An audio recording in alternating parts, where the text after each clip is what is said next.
Picture this. It's 2006, and on WWE's flagship show Monday Night Raw, a match to determine the final entrant in the 2006 Royal Rumble's taking place. Then, suddenly, pep rally music hits and 5 grown men in bright green tracksuits leap onto the stage, shouting synchronized cheers and waving pom-poms. No, it wasn't a fever dream. This was a Spirit Squad. It was weird, it was loud, and somehow, it kind of worked. But behind the over-the-top gimmick was a real story. A story of 5 wrestlers, all trying to break into WWE, who got handed one of the strangest group concepts in modern wrestling history. They became tag team champions. They feuded with legends.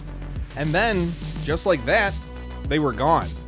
I'm Mike Straw, and this is Fightful Presents, the full story of the Spirit Squad, before, during, and after the cheers. Before they were flying through the air in matching gear, each member of the Spirit Squad was grinding it out in Ohio Valley Wrestling, WWE's development system of the 2000s. Let's start with Kenny. In the early 2000s, he seemed like a wrestling prodigy. At just 19 years old, he became the OVW television champion. A natural athlete, Kenny trained under legends like Killer Kowalski and quickly became a standout, even making his debut on Raw during a match with Rodney Mack in 2003. After Kenny, there was Nick Nemeth, better known today by many as Dolph Ziggler.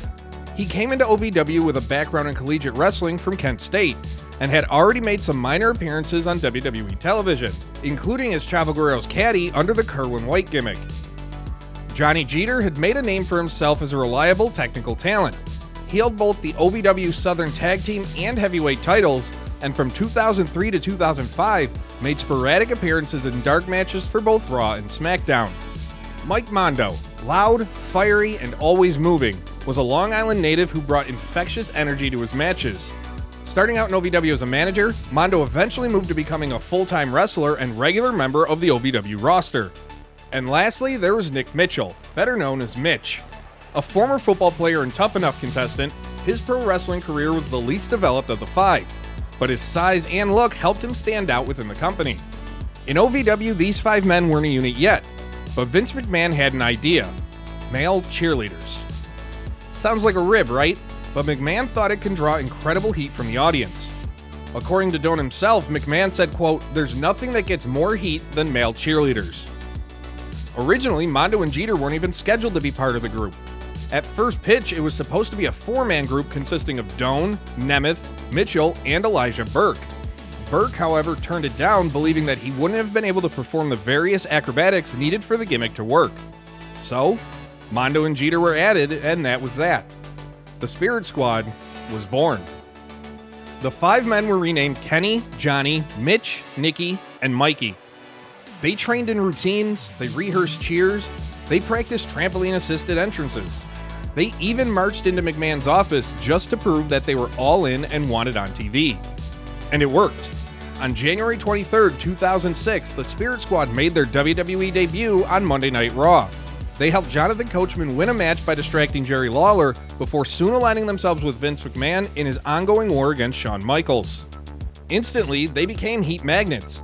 Loud, obnoxious, and always in sync. But they weren't just there to be goofy. These were Vince's henchmen, doing his dirty work and getting beaten up for it. But behind the scenes, they were putting in the work.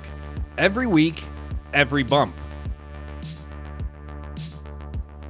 Just 3 months after their debut, the Spirit Squad reached the top of the tag team division. On the April 3rd, 2006 edition of Raw, Kenny and Mikey defeated Kane and the Big Show for the World Tag Team Championship. With the titles in hand, the group operated under the Freebird rule, meaning any 2 of the 5 could defend the titles on any given night. It kept things fresh and a bit unpredictable during their run. They held onto the titles for 215 days before losing them at Cyber Sunday 2006 to Ric Flair and Roddy Piper. And while some may have rolled their eyes every time they came on TV, there's no denying that they were working. But then came their biggest test, and to many, their most embarrassing feud. Meet Degeneration X, Triple H, and Shawn Michaels. DX reunited in mid-2006 as part of a storyline with McMahon and immediately began a war with the Spirit Squad. What followed was one of the most comedically humiliating feuds in WWE history. The Squad was the perfect foil for DX's brand of toilet humor. They were pied in the face, had crap dropped on them, got beaten in handicap matches, including DX's first match together in 8 years, and were mocked, roasted, and destroyed weekly. But while it looked like burial on screen, backstage, the squad was learning. Kenny would say that the group would jokingly argue over who got to take Sweet Chin music. Secretly, we're all fans, he said. Of course we're going to be fans of Shawn Michaels and Triple H, so we'd trade off. It was fun. Nick Nemeth would later say in an interview with Chris Van Vliet, quote, "I got 20 years of experience in 5 months from some of the greatest of all time." They took their beatings, they hit their time cues, and they grew as performers. It wasn't pretty, but it was real, and for some at least, it was the high point of their careers. By late 2006, the Spirit Squad gimmick was starting to run on fumes. At Cyber Sunday in early November, Ric Flair and Roddy Piper beat the squad members to win the tag titles. Just weeks later, DX, after defeating the group in a 5-on-3 handicap match with Ric Flair, packed all 5 members into a giant crate marked OVW and literally shipped them off TV. That was it. The Spirit Squad was over.